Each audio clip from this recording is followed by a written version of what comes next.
السلام عليكم ورحمة الله وبركاته. نحمده ونصلي على رسوله الكريم.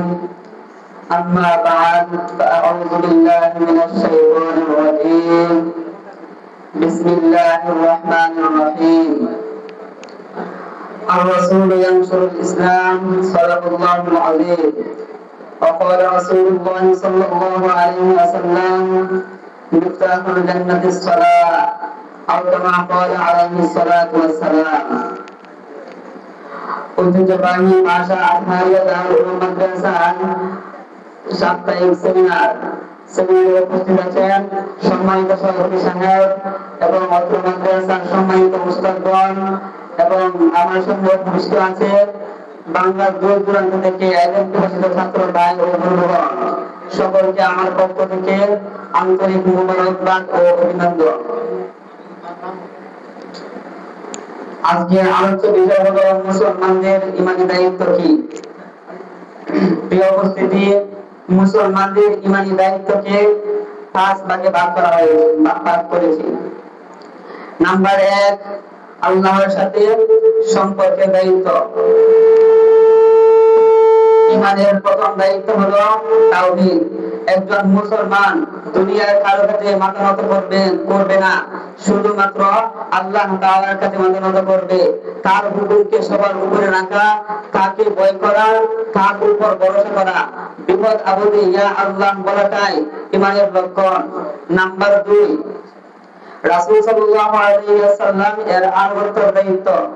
আল্লাহকে পেতে হলে হুজুর সাল্লাল্লাহু আলাইহি ওয়াসাল্লামের পথ ধরতে হবে, তার সুন্নাতকে আঁকড়ে ধরতে হবে, তার আদর্শে নিজের চরিত্রকে ধারণ করা, তার আদর্শে নিজের চরিত্রে ধারণ করা। হুজুর সাল্লাল্লাহু আলাইহি ওয়াসাল্লামকে নিজের জানের চেয়েও বেশি ভালোবাসা, এটাই ঈমানের দাবি। নাম্বার 3, আমলের দায়িত্ব। ঈমান গাছের মতো, ইবাদত হলো তার পানি, নামাজ কায়েম করা, রোজা রাখা, যাকাত দেওয়া, সামর্থ্য থাকলে হজ আদায় করা, এই 5টা স্তম্ভ ছাড়া ঈমানের গড় দাঁড়ায় না। নামাজ শুধু রুকু সিজদা নয়, এটা আল্লাহর সাথে দৈনিক 5 বার মিটিং করা। নাম্বার 4, উম্মতের দায়িত্ব। একজন মুসলমান একাকী চলতে পারে না। তোমরা শ্রেষ্ঠ উম্মত, মানুষের কল্যাণের জন্য তোমাদের সৃষ্টি করা হয়েছে, তাই সৎ কাজের আদেশ দিতে হবে, অসৎ কাজের বাধা প্রদান করতে হবে।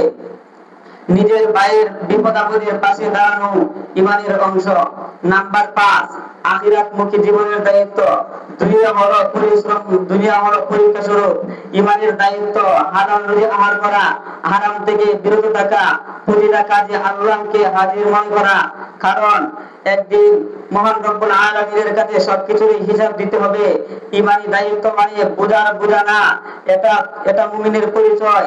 যে যত বেশি দায়িত্ব পালন করবে, সে তত বেশি আল্লাহ তাআলার কাছে নিকটবর্তী হবে। সম্মানিত উপস্থিতি, আপনাদের সম্মুখে আমি যে আয়াতটুকু তেলাওয়াত করেছি, আর রাসূল ইয়ানসুরুল ইসলাম, হুজুর সাল্লাল্লাহু আলাইহি ওয়াসাল্লাম ইসলামকে বিস্তৃত করেছেন। হুজুর সাল্লাল্লাহু আলাইহি ওয়াসাল্লাম ইসলামকে বিস্তৃত করার জন্য বদর যুদ্ধে হুজুর সাল্লাল্লাহু আলাইহি ওয়াসাল্লামের দাঁত মুবারক শহীদ হয়েছে। হুজুর সাল্লাল্লাহু আলাইহি ওয়াসাল্লাম কাফেররা তাকে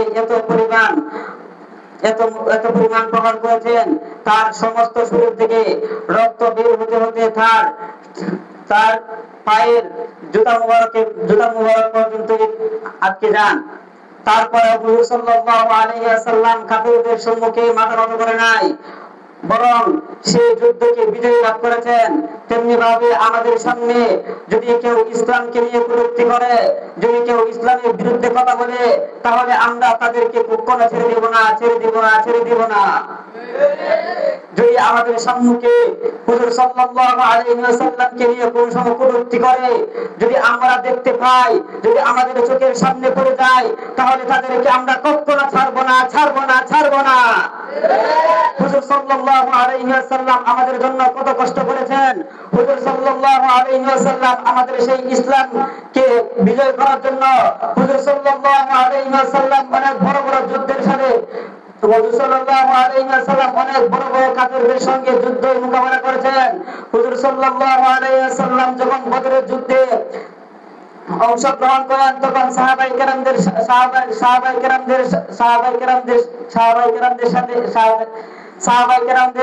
কাছে পরামর্শ চাইলেন যে আমরা যুদ্ধ করব। তখন কিছু সংখ্যক সাহাবায়ে কেরাম পরামর্শ দিলেন মদিনার বাইরে গিয়ে যুদ্ধ করার জন্য। যখন হুজুর সাল্লাল্লাহু আলাইহি ওয়াসাল্লাম যুদ্ধের পোশাক পরেছেন তখন কিছু সংখ্যক সাহাবায়ে কেরাম তাকে পরামর্শ দিলেন বাইরে গিয়ে যুদ্ধ করার দরকার নেই। তখন হুজুর সাল্লাল্লাহু আলাইহি ওয়াসাল্লাম বলেন, আল্লাহর রহমতের নবী কখনো যুদ্ধের পোশাক পরে তা করতে পারে না, বরং সেই যুদ্ধের মাঝে হুজুর সাল্লাল্লাহু আলাইহি ওয়াসাল্লাম 313 জন মুসলমান ছিল অস্ত্রহীন, হাজার হাজার কাফের ছিল অস্ত্র সজ্জিত। তাদের কাছে হুজুর সাল্লাল্লাহু আলাইহি ওয়াসাল্লামের অস্ত্র ছিল না। হুজুর সাল্লাল্লাহু আলাইহি ওয়াসাল্লাম আল্লাহ তাআলার উপর ভরসা রেখে হুজুর সাল্লাল্লাহু আলাইহি ওয়াসাল্লামের ঈমানি শক্তি দিয়ে এই বড় যুদ্ধের মধ্যে অংশগ্রহণ করেছেন। তারপর তাদের কাছে হুজুর সাল্লাল্লাহু আলাইহি ওয়াসাল্লাম সেই যুদ্ধ থেকে বিজয় লাভ করেছেন। আমাদের উপর যে নামাজ ফরজ করা হয়েছে, যেমনি ভাবে আমাদের উপর রোজা ফরজ করা হয়েছে, তেমনি ভাবে ইসলামকে টিকিয়ে রাখা তেমনটাই আমাদের উপর ফরজ। এই সমস্ত যা কিছু আলোচনা করা হয়েছে সমস্ত আলোচনা আমাকে এবং আপনাদের সকলকে তার উপর আমল করার জন্য তৌফিক দান করুন। ওয়া মা আলাইনা ইল্লাল বালাগ।